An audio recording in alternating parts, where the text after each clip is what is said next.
cuidado, ya. No, ya,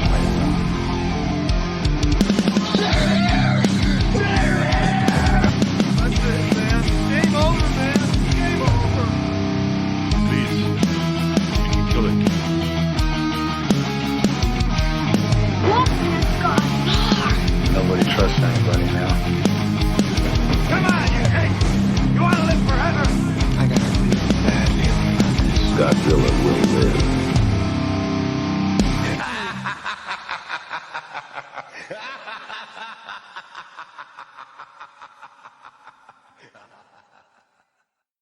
And welcome back to episode 109 of the Monster Movie Stompdown. Of course, you got your host, Sludge, here. Co-host across from me. It's the Lorax. And the master from Texas. Grandmaster from Ruben. Texas. Ruben. I got to get used to that, man. I mean, I know the baby's not here yet, but he's the Grandmaster of Texas. Yeah, that's right. Well, heck, we talk about her so much, she might as well be here. We're all anxious. We're very anxious to meet her. Oh, man. I can't wait to see pictures. I don't want delivery pictures. I want the afterwards. Can't wait. So super stoked for that. But, episode 109, and we are trucking through our Gamera Showa era. And, of course, the last episode we did for Gamera was Gamera vs. Gauss, which we talked about being the last of the good films. I was going to say, it really slowed down on this one. Really slowed down. Yeah, things are taking a drastic turn here for the next 4 films. 4 films if we do Gamera Super Monster, which we may or may not. I'm not sure. But we wanted to do these, of course, because we got the new Gamera Rebirth anime coming out. Yes. And we hadn't hit these yet, so we wanted to go through them. And this one's going to be an interesting episode. But on a high note, to get things started, Mark, I can't believe I'm doing this. I really can't. Yes, here it comes. But something happened over the weekend, and you wanted to address it on the show. I'm sorry, what was that? I can't remember. Can you kind of let me know a little bit about that? Bring that up. Well, we were talking about a figure you bought, and you bought more than one. Yes. Yeah. Oh, what happened there? What was it you was wanting to No, I want you to elaborate to me. I was nice enough, so nice, to buy this figurine, and I presented it to you. You did? I even gave it to you. Don't even have it here. That's it. See, I figured out. No, I figured out exactly what was going on there. No, it's on the shelf. Okay, it's already on the collection shelf. Oh yeah. You watched me put it there. Oh, you're right. And then what was you going to do to me for me? I was going to give you a figure. A figure. What was that? What kind of figure was that? Please tell me what kind of figure that was that. It was a Godzilla 98 figure. Oh, the one that you own. You own the Godzilla 98 Well, I mean, figure. It's in the collection. No. You talk about it so much, I figured do you wanted it. Do you or do you not own the Godzilla? I'm not, no. The Zilla 98 figure. Yes, we've. Okay. It stands about. Answer that. Let's let the viewers see what's going on. Look at this. Interrupted. Here we go. Interrupted here. Hello, you're right in the middle of the podcast. We're done showing you on the TV screen. Hi, Kayla. Hi, Kayla. Hello. She's being very quiet. Ruben says hi, and Ruben says hi. It says your phone came up. Your name came up on my phone, and so we had to show it on the screen who was calling me. If this keeps happening, we're going to have to, I think it's only right we give her a nickname. And we've got the Lorax, we've got the Grandmaster. Yeah. What kind of, did you have a nickname, some kind of nickname growing up? I mean, Joe Bob's got the male girl, maybe Kayla can be the male girl. Are you going to be, we're going to have you as the male girl. Just like Joe Bob Riggs. Yeah, like emails and.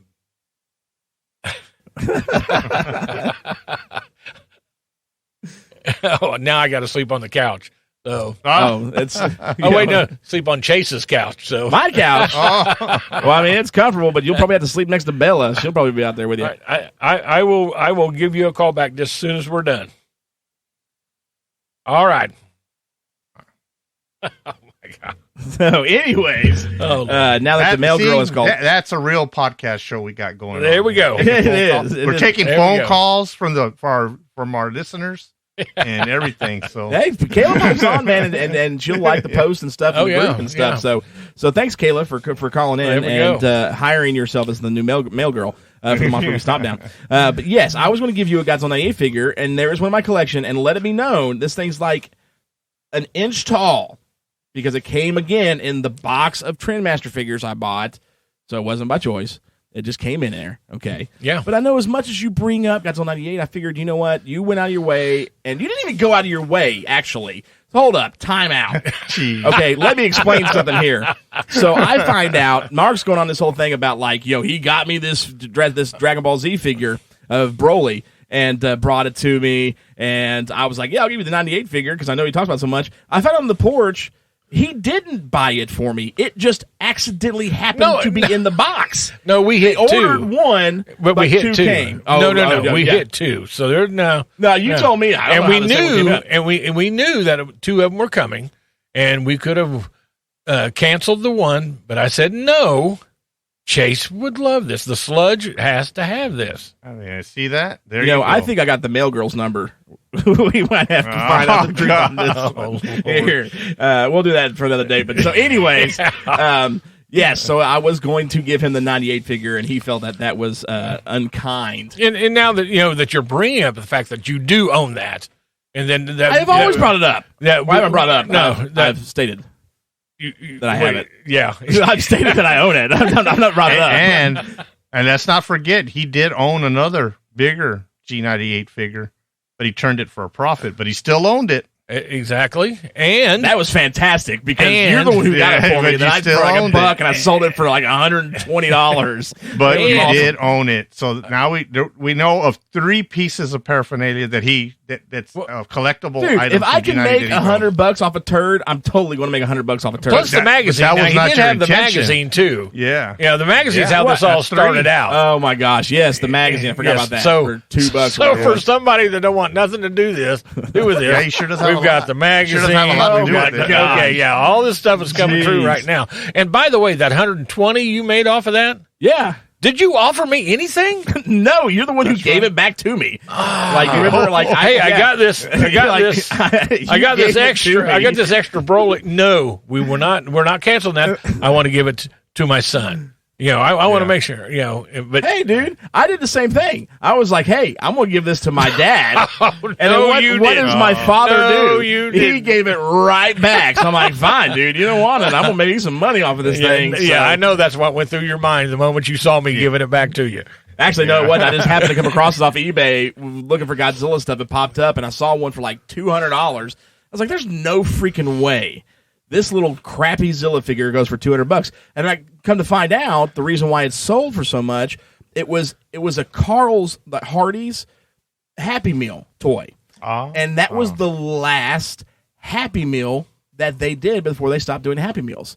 That's why it's so expensive, is because it was it. That was the end. There was no more Happy Meals after the Godzilla figures, because Godzilla 98 ruined everything for everybody's life, including Hardee's. So that's why it was so expensive. So okay. Anyways, that makes a whole lot of sense that you would go in and to investigate that hard on something that you hate. I know that. I had to know why. Like, I'm not going to lie. Exactly. I had to know why. Like, why is this turd so expensive? I don't get it. I didn't. I had to know, man. It was going to nag at me. Like, I could, just like the dude this weekend. Like, and I already proved him wrong. So this weekend, you all saw the post on the social media sites where I finally got to go hunting again, and I haven't got to do it in a very long time. Got some really cool stuff picked up some great Trendmaster figures to add to the collection. Dragon's War, blah, blah, blah. Y'all saw it. The guy I got the Trendmasters figures from, he had a set of the Bandai mini figures. Okay, they came in a set. Most of them come in a set. And then, they're little, what were they, like an inch and a half tall. And, he had Destroya, he had Mothra, he had, Gigan, a couple others. But the Mothra I wanted. And so I'm like, hey, would you sell me that Mothra? And he's like, yeah, $20. And I'm like, no, I ain't paying $20 for that, because I get it up for like $5 off eBay.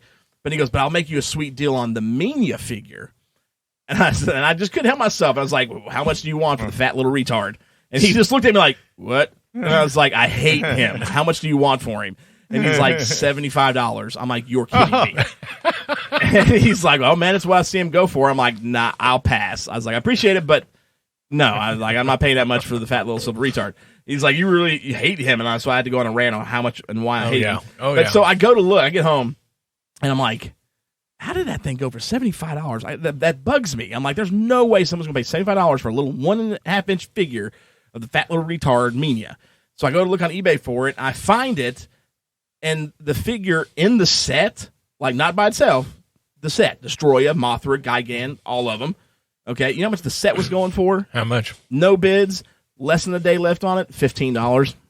And he's going to sell it to you. He was going to try something $75.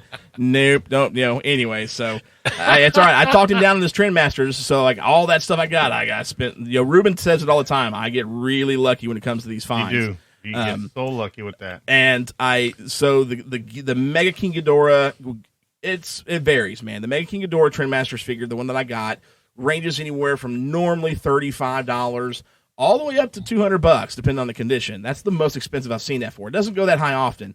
But so, I mean, you're looking at $35, $50 on the normal in a rough condition. This thing's pretty dang immaculate. There's no scrapes. There's no scratches. It is in really good shape. It's got a little bit of the contour wing issue going on, but that figure was known for that. You can't find one with straight wings. It's just not going to happen. It didn't happen when you bought it new. So I got it, and I got the King Ghidorah, the regular one, also immaculate condition. And then I got the Godzilla that had the little red button push that roars. Yeah. I got all of them for $40. All three of them. And I was like, so pretty much the price of one, I got three of them for, so I was pretty stoked about it. But I know you'll be going back for that Mania. I'm not going back for that. You'll be going back. Not for no freaking $75. That is ridiculous. Like, if, that's right. I told him. I was like, he's like, I'll take 75. I'm asking 75 for it. I told him, I said, I got $3 to $1 bills. and that's he looked a little offended at that point. I'm like, but that's the most you'd get out of me for that. So anyway, so before we jump into Gamera versus Viras, which is the next Gamera film we're doing, it's first of the month, man, and that means it's time for hard copy. Now copy this. All right, so this month's hard copy is actually going to be a future episode next month, August, right? Yes. Yeah. And it's going to be a long title on this one. So this is Mega Monster Battle Ultra Galaxy. So Mega Monster Battle, let me state ahead of time, is a side series to Ultraman. Okay, it's a spin-off series that Super Eye Production does. It's a great freaking show. Great show. A lot of monsters. Gamora is like one of the main monsters. He's a classic Ultraman. He's now a hero with this guy named Ray, who's like part human, part alien, and so he has the ability to control monsters, and he fights monsters across the universe with Gamora. He's able to control him. So it's pretty cool. It's really cool show. But anyways, this is the introduction of Ultraman Zero, who has now become one of the most popular Ultraman in Ultraman history. He's the son of Ultra 7, and this was his first appearance in this movie, which is absolutely freaking fantastic. This movie, I don't like shelling out the money I shelled for this normally, because you can't find this Blu-ray for under $50. But I willingly drop $50 for this thing. Like, it is so freaking good, and it's hard to get anywhere else, anywhere over here. Actually, no, I take it back. They just released it. Who was it that was doing all the Ultraman? Mill Creek, Ruben? Is it Mill Creek that's doing all the Ultraman? Mill Creek, yes, sir. Doing it? Okay, so Mill Creek's they've done Ultraman Orb, Ultraman Geed, Ultraman X, all the new ones you can find at Walmart and stuff. They did just actually release a pack of Ultraman for Ultraman Zero, and this is included in the pack, which was pretty cool. But this one, of course, is a big Blu-ray that's got tons of special features on it for this movie, behind the scenes. There's one of the special features was actually from the Ultraman Festival and Ultraman Day, where they premiered Zero for the first time there as well. But it was super cool, amazing, high-quality transfer on this Blu-ray.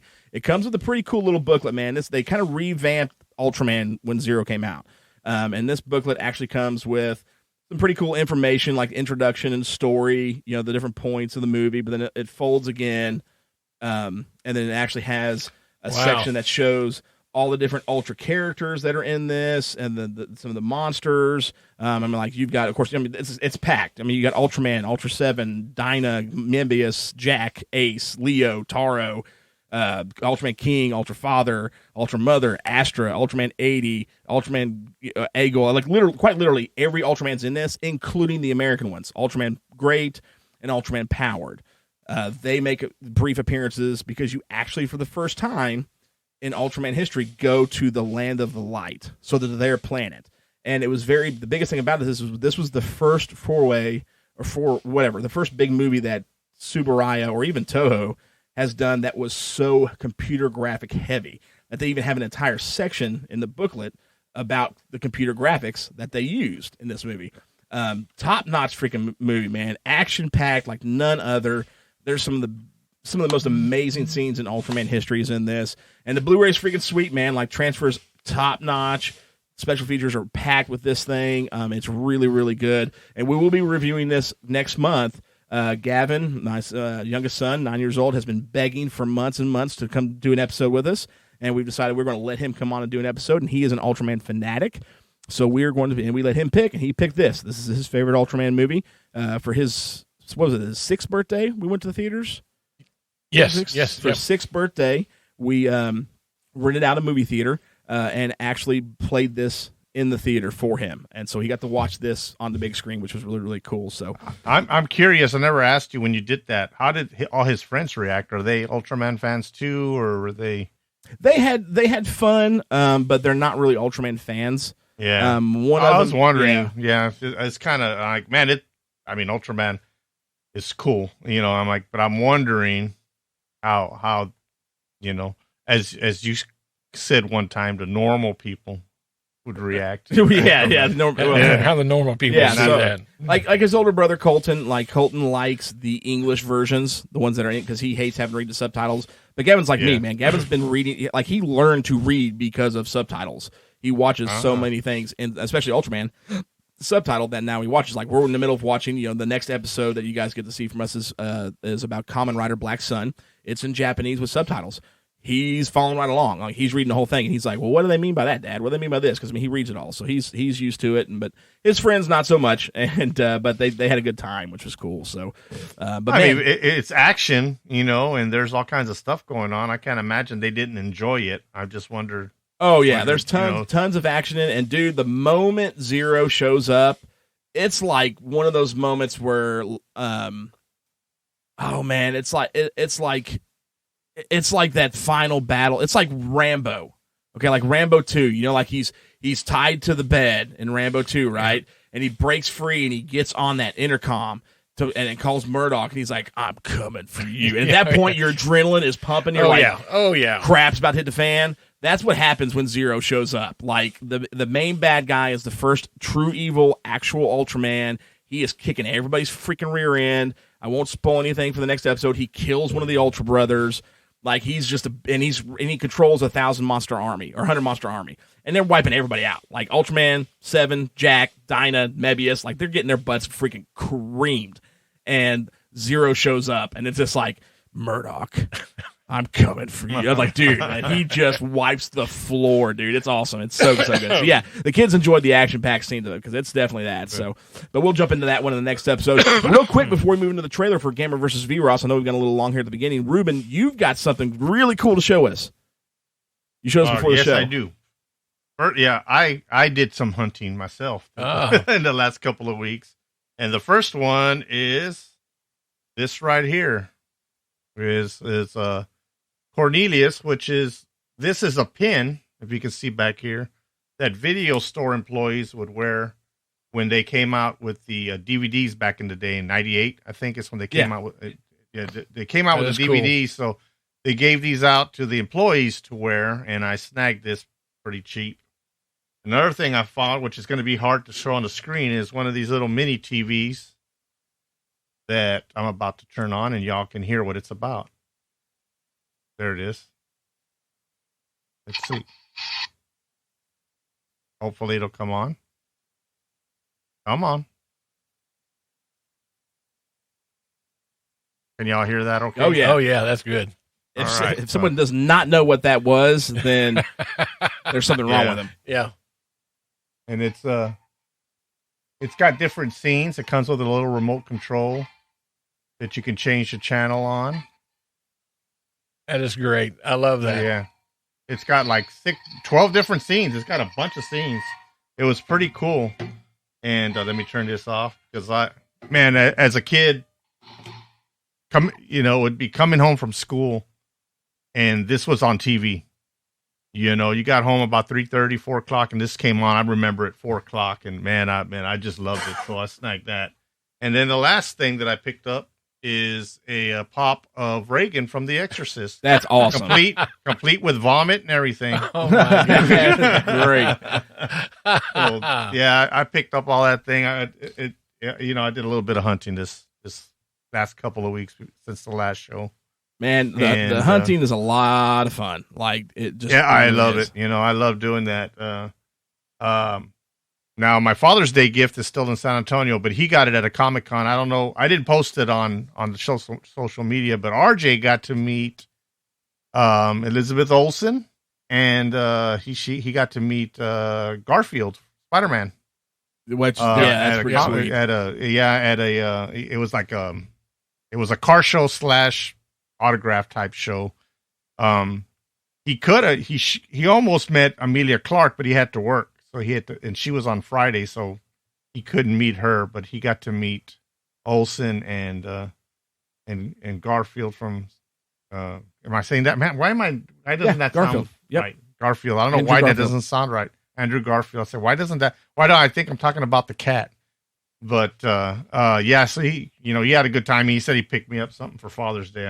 I'm anxious to see what it is, because that was a pretty neat little show. So you have no idea. That's going to be I have no sweet. idea. Yep. Yeah. That's and his awesome. birthday's coming up. He's coming down He's coming down for his birthday, so we'll give it to Just don't offer him a Zilla 98 figure. Oh, whatever. Okay. We're not even going to go there. Just we've already went there. Just now, let look, that go. So. To be fair, and I think I've mentioned it before, but I'll mention it again. When RJ was little, he has Godzilla 98 figures. They're boxed up somewhere, but he's got more than one.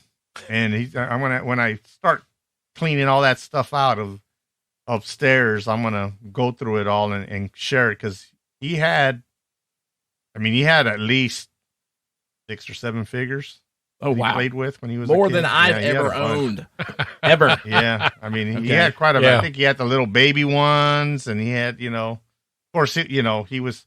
I chalked that up to, he was a young kid. Godzilla 98 came out in 98. He was born in 98, so he was just look at that. Is that a beer? That's a beer. Yeah, what just happened? That's not beer. Yeah. So, okay, let me explain. So I forgot my drink upstairs, and my loving wife brought it down to me. No, this is not beer. This is water.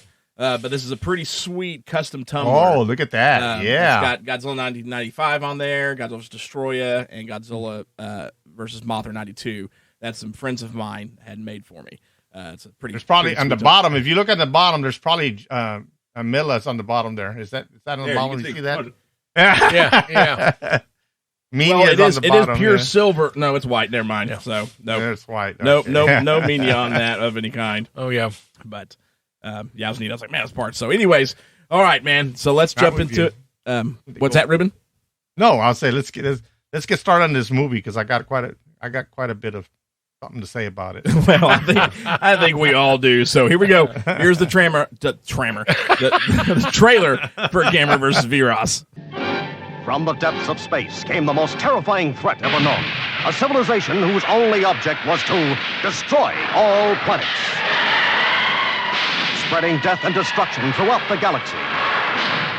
Monsters from the unknown, unleashing a reign of terror in the universe. Destroy all planets.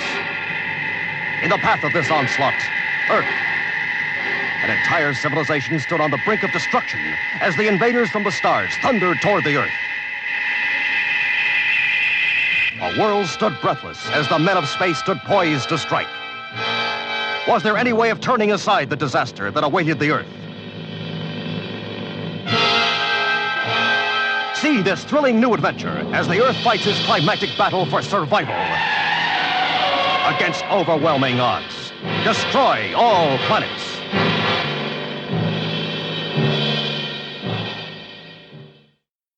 All right, so that was the trailer for Gamera versus Squidward that we were fixing to watch. That was a nice trammer. That was a nice trammer. That was right one of the better trammers that I've ever seen. I don't know what is that's how this movie's going to go. So, all right, so sequel to Gamera versus Gauss. This movie came out in March 20th, 1968.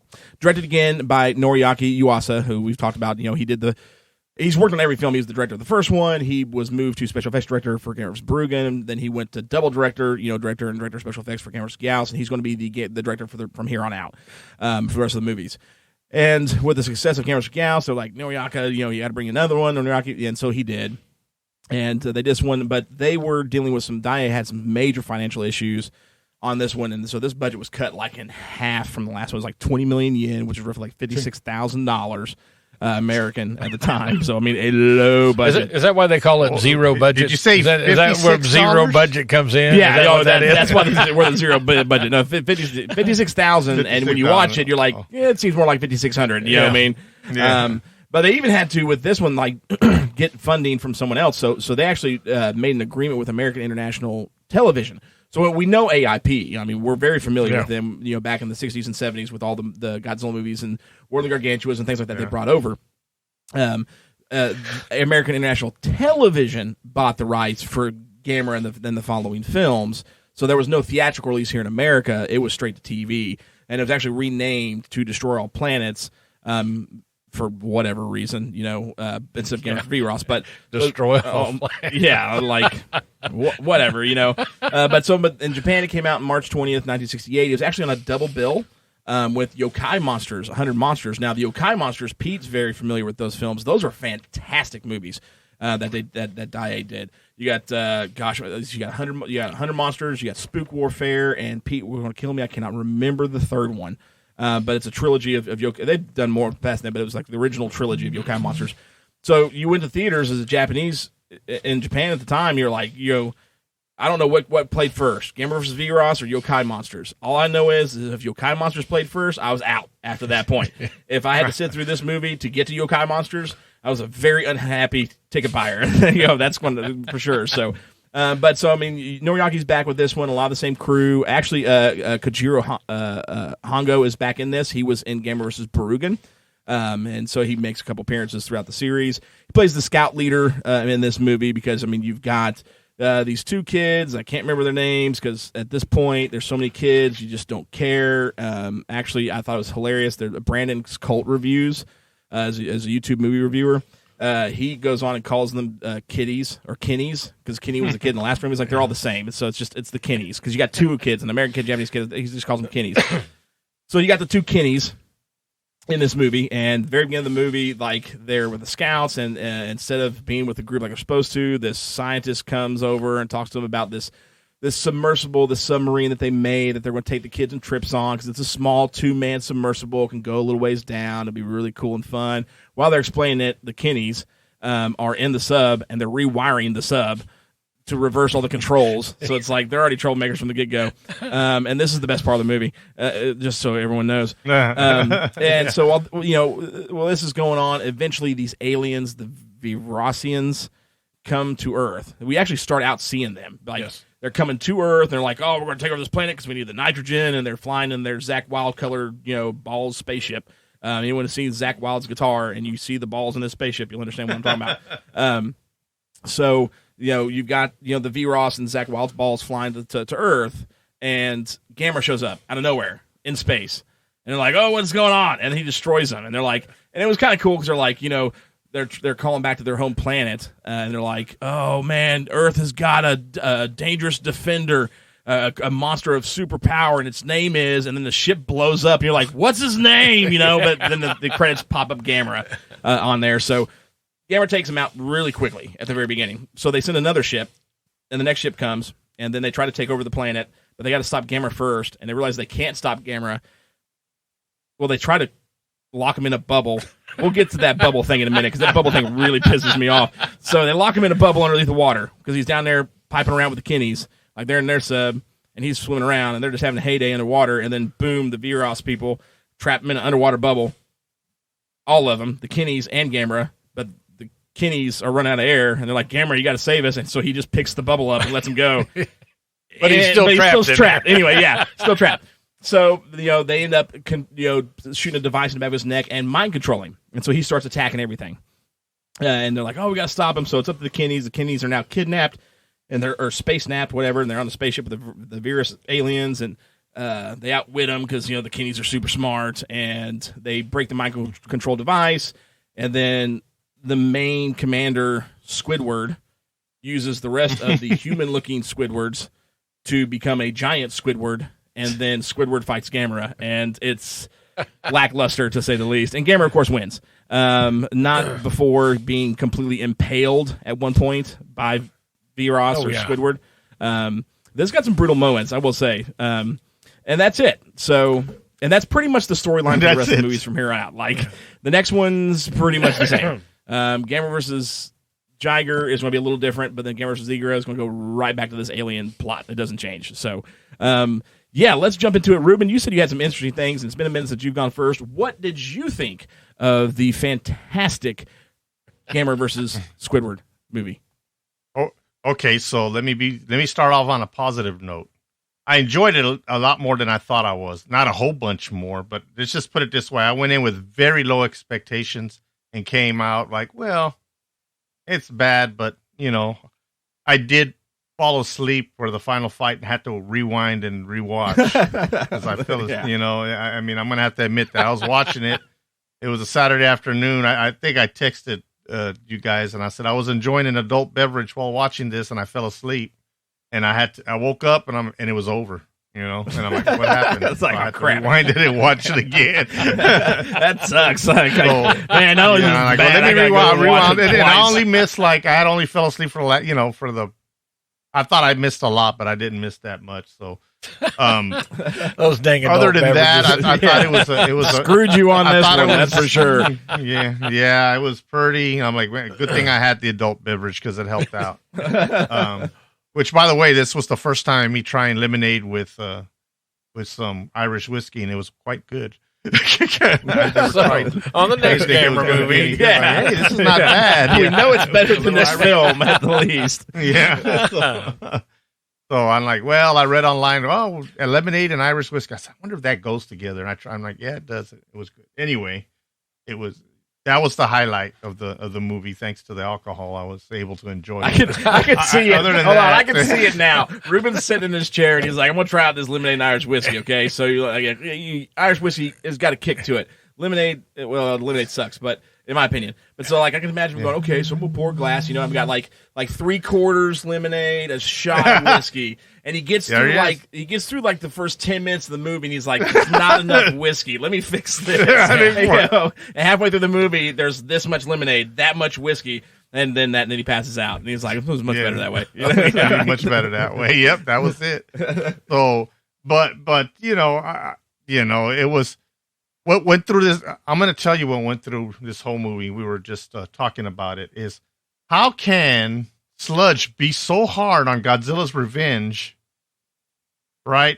And to me, this is like Godzilla's Revenge times 2, because at least Godzilla's Revenge had multiple monsters. They weren't wait. There was technically multiple monsters if you include the absurd amount of stock footage in this movie. Well, you see, there was a lot of. Yeah, well, that's true, but all you did is watch the last 2 movies. Yeah, the best part of the last 2 movies. Yeah. And they said, well, you know what? We'll just give you what seemed like 20 minutes. You literally watched the entire Gamera versus Bruggen fight, all over again. You watched the whole thing. All over again. Like, I'm watching this whole thing over again. And that's the best part of the movie. That's the sad part. The stock footage is the best part of the movie. So the whole time, like, how is Godzilla's Revenge so much lower than this one, and I can only assume that there's some bias there. Well, now I will say, all right, these don't rank much higher. Actually, I mean, what I give Godzilla's Revenge? I gave Godzilla's Revenge like a 2 or 1.5, I think. I think you gave it like a 1 or 1.5 at the most. So it's down there. It's not far, but again, but it was all right. I thought it was kind of silly with them kids, like, when they said, "Oh, we'll just reverse the battery, the negative polarity on it or something like that." The polarity's on it. We'll just reverse the polarity, and I'm like, yeah, because everybody knows that if your car can't go in reverse, just change your batteries around, your battery around, and your car will go in reverse just fine, just so you can get home and then switch it back and drive on home. Yeah, not only was Daiei's special effects budget lower, their science budget was lower than Toho's at this point. Yeah, it was. So I thought I thought it was funny that they were like, well, with everything in the news nowadays, they let 2 kids go down into sub by themselves. Just go down there, in this little tiny mini sub. Yeah, because they were like Japanese Kenny, because I don't remember their names, so they're both Kenny. Okay, American Kenny, Japanese. Yeah. Japanese Kenny makes that little like radio frequency cell phone on his wrist that even works in outer space. This is Marcel. Go on. Marcel, is it you? Mariko? Thank heaven. Are you all right? Yes, Jim and I are okay. How's here? How did he manage That's right. They're like, he can do that. He can drive us up. Whatever, Yeah. So and I thought it was funny. The scientist goes, well, if he can do that. Yeah, go ahead. Go ahead and give it a shot, guys. Yeah, take the sub. Go ahead, and then and they were like, "Oh, nobody can." There's something wrong with it. These two scientists couldn't figure out by just turning around because the battery somehow was in the same compartment that you're driving, that you're steering. And I'm like, somehow it was right, and you have a red and a black because I think they were even color coded. They were. I remember correctly. Yeah, they were color coded. They couldn't just say, hey, look, the battery's backwards. Let me turn that around. Then they go up and the same tech. Apparently, the aliens use this, even though they're highly advanced, use the same exact technology because those two kids mess them up by switching the polarity on their batteries in their spaceship. And I'm like, what the heck is going on here? And then they go, then they go to another level and they do the same thing. On the Gamera control, when the Gamera, they had the, that little deal on Gamera. They go, we'll just reverse it. And then Gamera will do the opposite. And sure enough, Gamera does the opposite. I'm like, this is crazy. Well, I like to know definitely how. Go ahead. I'm sorry to interrupt. I mean, the Kenny's got the orange juice. Oh, that's right. You know what I mean? Like, they're in an alien spaceship, and I want orange juice, and then bam, there's orange juice. I want an apple with a knife. I want an apple with a knife. Like, dude, anyway, I like it. The plan is, I'll ask for an apple, and they'll have to give us a knife. We ask for it, and then it comes out sliced already. I'm like, oh, this is awesome. And he wanted a cheese sandwich or whatever. The sandwich came out, and then something happened, right? And went away. He goes, I should have asked for more sandwiches. And I thought that's what made it kind of funny. I said, man, this is just hilarious. You're just watching it, and it's just hilarious. But I will say that, I always talk about, well, there's movies that your kids would be interested, like you could introduce your kids. I would not introduce my kids to Gamera with this movie. I just would not. No. I'm like, oh, you know what? I'm going to show them this one. No, this is not this one. Because even, I will say, even Godzilla's Revenge, like for real little kids, it has some appeal. But this one, just like every other Gamera so far, it's kind of like there's a lot of story and there's not enough Gamera to me in these movies so far. Yeah. There's just not. I want to, so if you want to keep a kid's attention, you got to pump up those numbers and get some more monsters in there, and it would have been cool if there would have been a little bit more of that, even though we did have stock footage. You're right. But it's still not a movie that the first two, either one of the first two, I think, would be good. The second one actually is the one I would recommend. Barugan. The ones we want. Barugan is the one I would recommend. But, so to me, it's hard to find saving grace in this one because, it's not fair. Their budget was cut. They had to use stock footage. They had, obviously whoever wrote the story. I think they were trying to connect with children, but I think they dumbed it down too much. Cause I think even kids would say, this is ridiculous, and another thing, I didn't know Japan had Boy Scouts if they really do. Yeah, they did. Yeah, they actually had Boy Scouts. I didn't even know that. I was kind of like, hey, there's Boy Scouts. And I didn't know that. So, but I just thought it was pretty cool. I mean, it is what it is. Would I throw it in on a Saturday afternoon? Probably not again. No, it'd be straight Irish whiskey. I'm going to pass on that. I gave it my obligatory watch and for the show. And so to me, it's kind of like I was watching. I was like, did I lose it's like I lost the challenge. Like I'm watching this movie here. Did I lose the challenge? I'm not having to watch this. Yeah, did I lose the challenge, man? What happened here? But and that was it's a kaiju movie and it's Gamera, so you have to take the good with the bad. And thank goodness, coming here in 3 or 4 movies, which we already covered, Gamera gets really great, and hopefully this new anime will prove us wrong. Although Netflix doesn't have a good track record with anime as far as I'm concerned. Man, except for Ultraman, you watch Ultraman, dude. Ultraman's the bomb on. I haven't watched it. I need to watch that, but I hadn't watched that yet. But so far, I'm like, man, I watched, and I'm hoping not to be disappointed. But I'll pass it on to one of you guys now. I'm done. Mark, well, man, he's pretty spot on, man. Everything he was talking about. I mean, this is definitely a children's movie, as children as you can probably get for monster movies. Yeah, and one of the things that I was looking at and what Ruben was talking about the stock footage. I think that's most of the fighting that went on in this movie. Viras is how you say it. Yeah.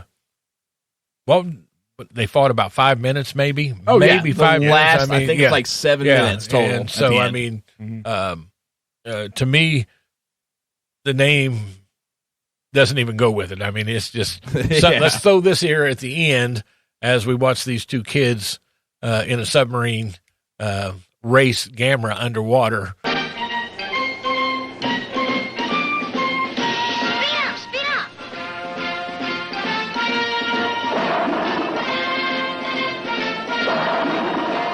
Speed up! Because that was the big exciting point of the movie. That was pretty much, and he's slow down, speed up, slow down, and it's just a terrible movie, and you just can't, I did it with nothing. I think I had a cup of coffee, and I was dying. Man. I was like, oh, I got to get through this. But it does have its little funny parts, little quirky parts, and I thought at first maybe the way it starts out, where Gamera, attacks the aliens at the very beginning, I thought, well, this may come around, and it bombed. It just it shot flat. I mean, it just took a dive down, and I'm not going to watch this anymore. I'm done with that. So I am good. Man, this one, gosh, I mean, I forewarned you guys. Like I told you all the last one, it's going to go downhill quick. That was a cliff, man. That was straight right off. There wasn't no downhill to it. It was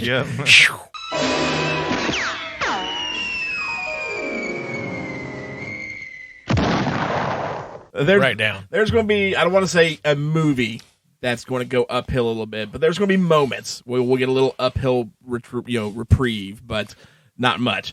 This one, man, like, if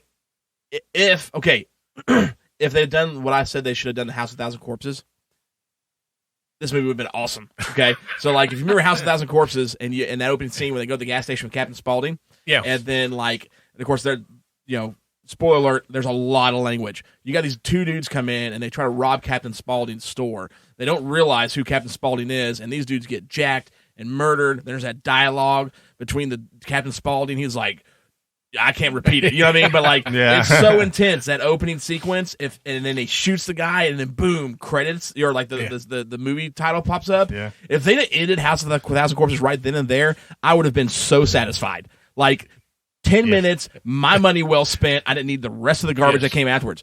That's what this movie was. If I'd have had they're like, oh, we're coming to destroy Earth. Gamera blows them up right as they're like, and his name is, and then you see Gamera, and then you see credits. And you're like, oh, please let these be the end credits. Yeah, this is it. They would have been fantastic. But no, they weren't end credits. They were unfortunately beginning credits. And you had an hour and 20 minutes of what is going on. There's some funny moments in it with the Kinneys. They're absolutely absurd and just truly ridiculous.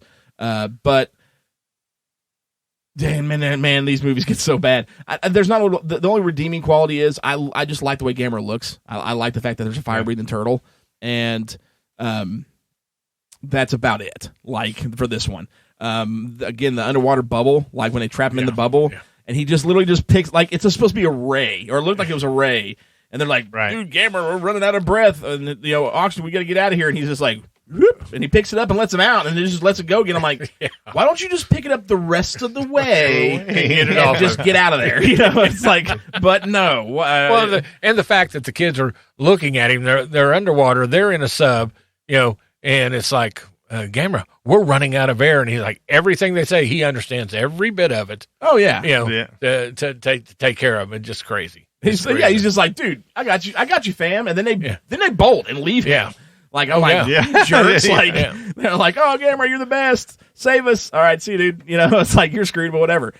There's just too much. I mean, there are the moments, like, I remember watching it the first time I watched this as a teenager. I was not expecting the scene when Viras is like, okay, I need, everybody to kind of fuse with him to become a giant version of himself. And the way he does that is by chopping their heads off. Oh, yeah. Like, I was not expecting that at all. It's just like they're all standing in front of him, and he's just like, and the heads just go flying. I'm like, whoa, this is for kids. It was crazy. So there was the moments like that. Seeing Gamera get speared by Viras was... And then him fly off into space to freeze him, and then he falls and presumably explodes when he hits the water. That was, I'm like, dude, you're a boss. Like, he's stabbed through you, and you're flying to beat him. Like, that's pretty boss. But other than that moment, that last fight scene, or the only fight scene, I should say, was so lackluster. Like, I will say, thankfully, at least for the next two films, they did kind of correct their mistake there. I will say that much. Like, they did realize this fight scene sucked. Because it really, really did. Yes. It was so bad. But they were given a little bit more money for budget for the next film. So I don't know how much is good to say about this one. It's just probably my second least favorite film of the Showa era by far. There is one that I do think is significantly worse than this. And significantly worse than this. This would be like a blockbuster compared to one more that's coming. But the other, there's still some moments in the other two. This one, man, like... I can't even. It's Stompdown rating time.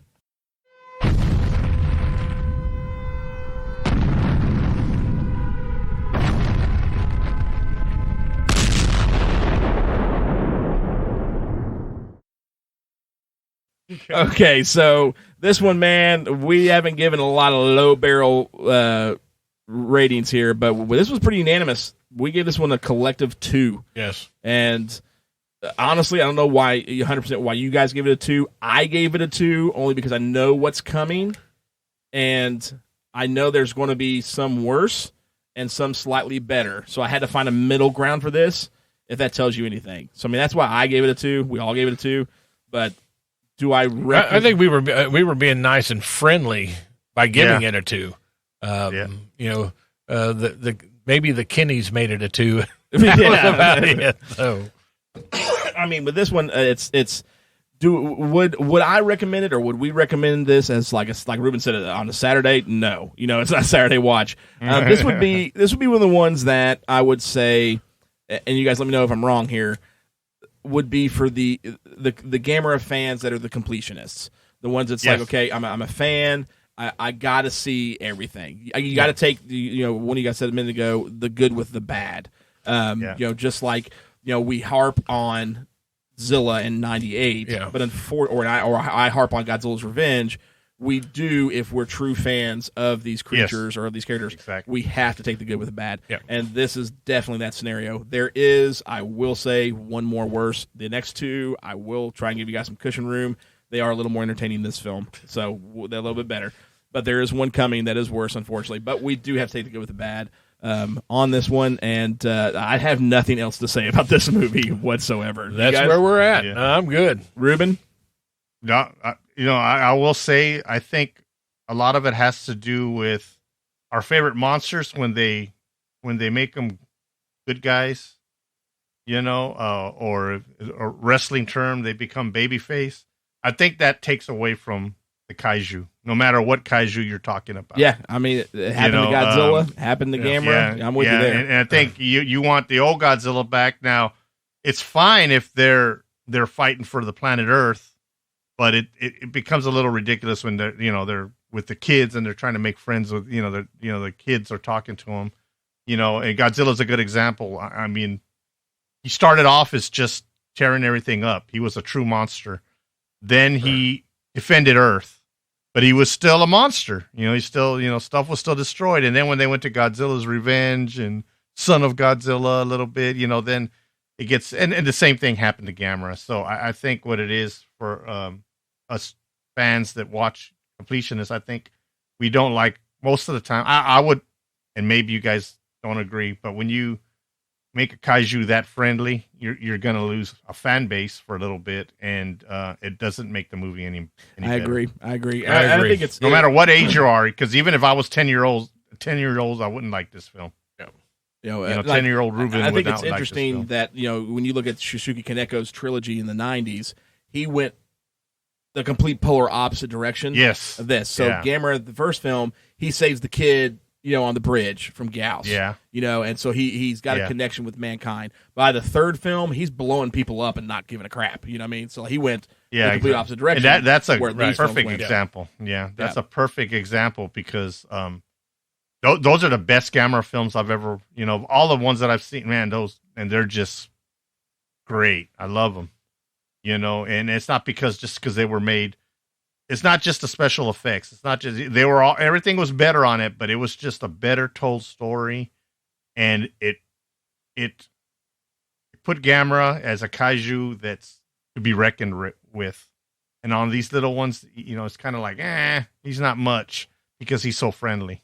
So you think you hit the nail right on the head. In the 90s Gamera, you have Gamera, and I wouldn't say he's not bad. He's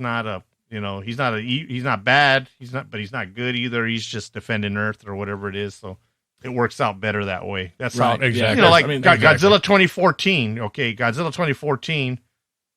He doesn't come across as a hero, even though he is the hero of the movie, but he doesn't come across that way till he fights the Mutos. Right. And then he's fighting the Mutos. He's not really attacking mankind or some, and of course it's insinuated that he's here to protect us. But the movie was made in such a way that kaiju fans say, well, he's not really a bad guy, but he's not a good guy either. So They did that. They did extremely well with the Gamera films in the 90s. So. Yeah. All right. Well, it's now time. Again, Gamera vs. Viras. Skip it if you want. We ain't going to make you watch it. But if you're a completionist, definitely check it out. And, man, it's time for everyone's favorite part. It's time to test your might. Test your might.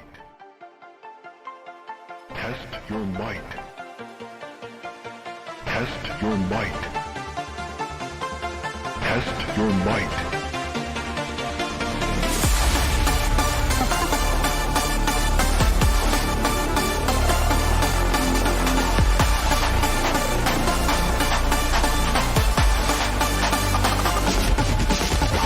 Test your might.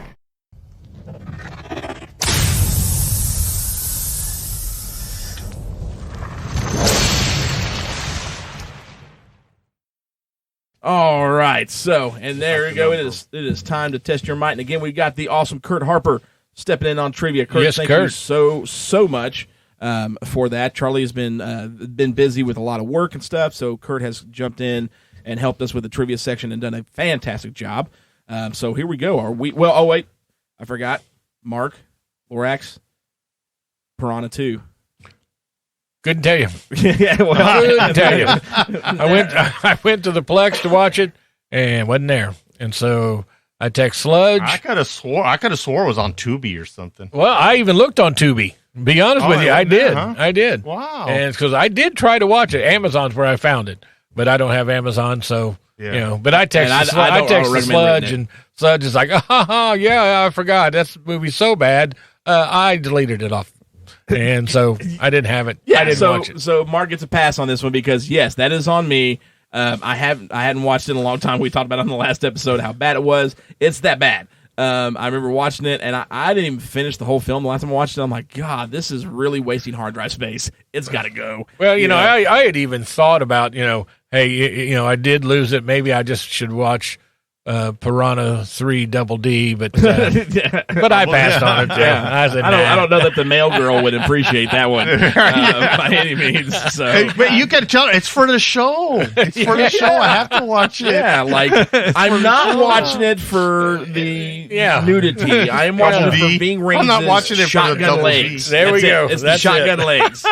That's why. So Mark gets a pass on it for that one because that is my fault. I did delete it off of my media server because it's not worthy of being on there. It is that bad of a film. And I have Son of Kong on there, if that tells you anything. Wow. Wow. So, wow.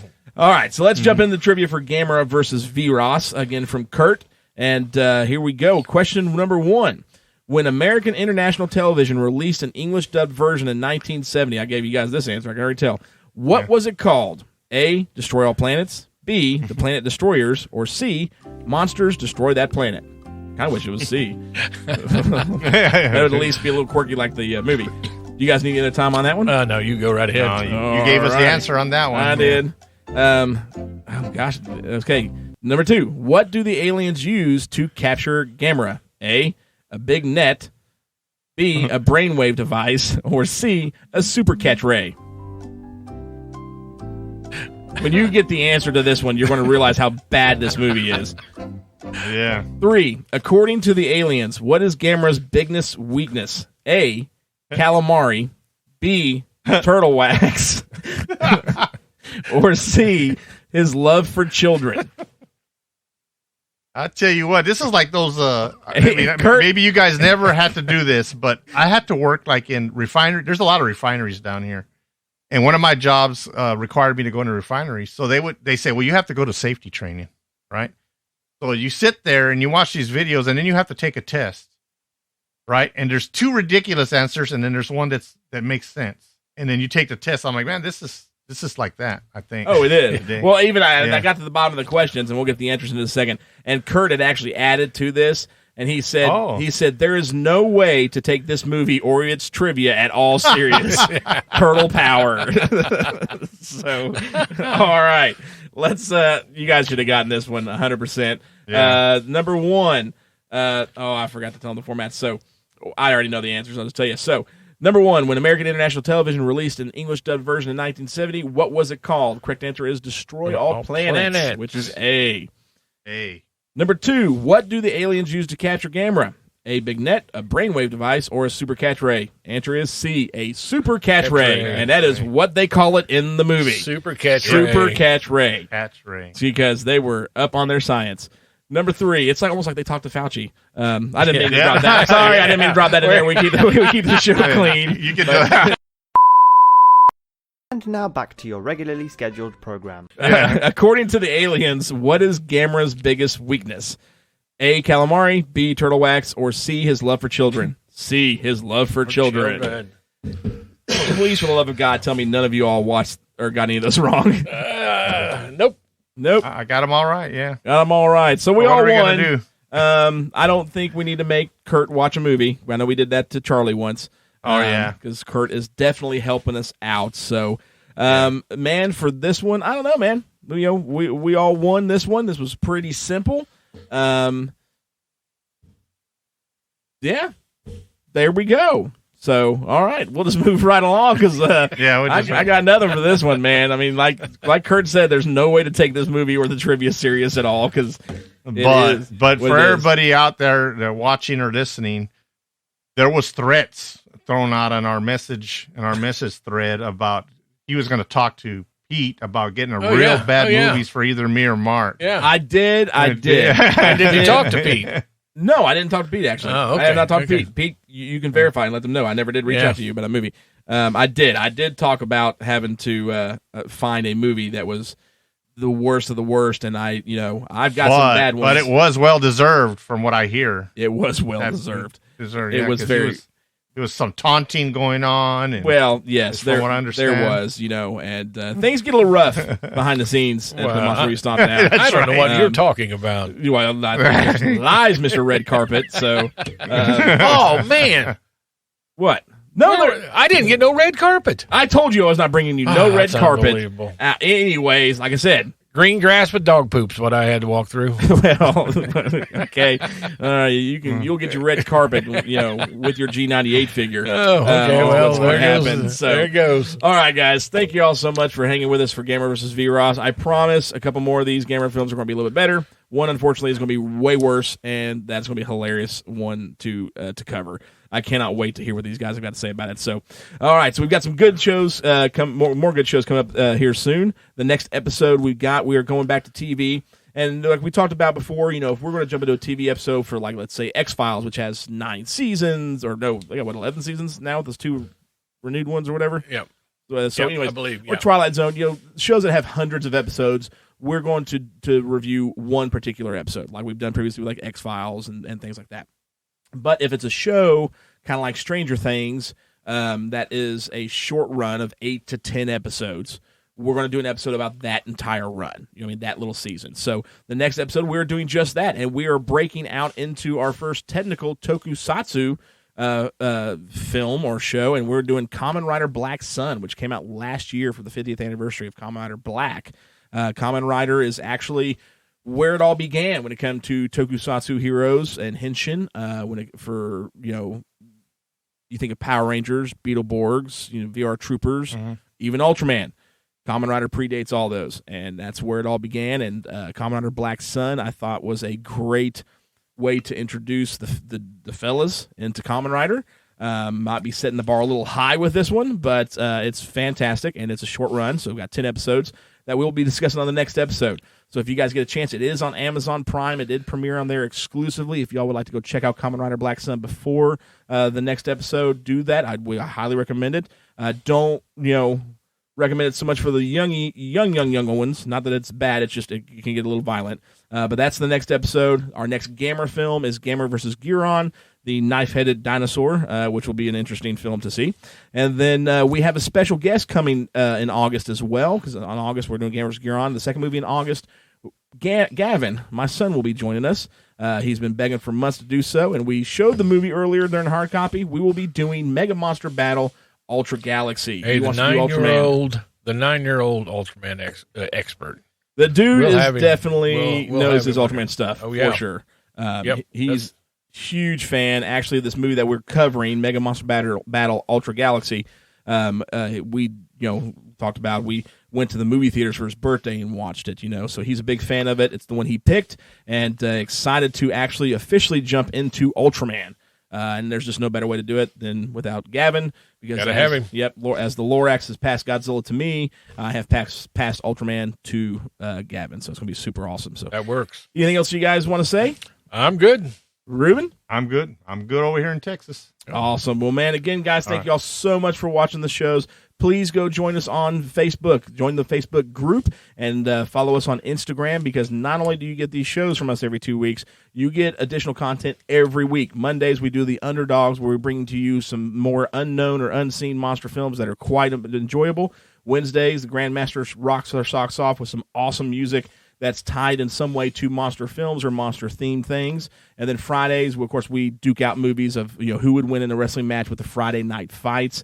And then we talk to each other all the time, man. Everybody's posting things about new figures, new movies, new whatever, or new finds, and we're a cool little group of people, and it's become a family thing, and we love it. So join us on there, become part of the Monster Movie Stompdown crew, and also go check out all of our friends' shows, man. Give me back my action movies, give me back my horror movies, give me back my pro wrestling. Pete and the crew over at Good Beer Bad Movie Night, they're great shows, fantastic shows. You will enjoy all of those. And again, we thank you all so much. This is Sludge. And the Lorax. And you got Ruben in Texas. Y'all have a good night. Good night. Ha ha ha!